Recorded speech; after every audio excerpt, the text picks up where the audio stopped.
how to fix Twitch not sending verification code to phone.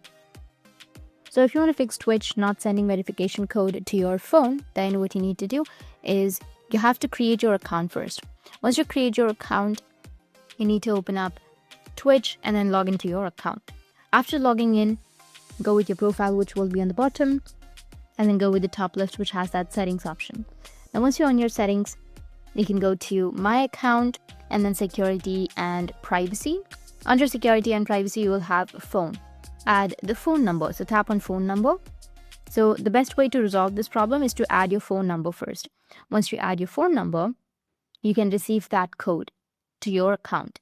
And if you don't have a phone number on here, you're going to just receive it through email. But once you input your phone number, you can receive that verification code from your phone number. And that's how you simply fix this issue. And if you have any questions, feel free to comment below.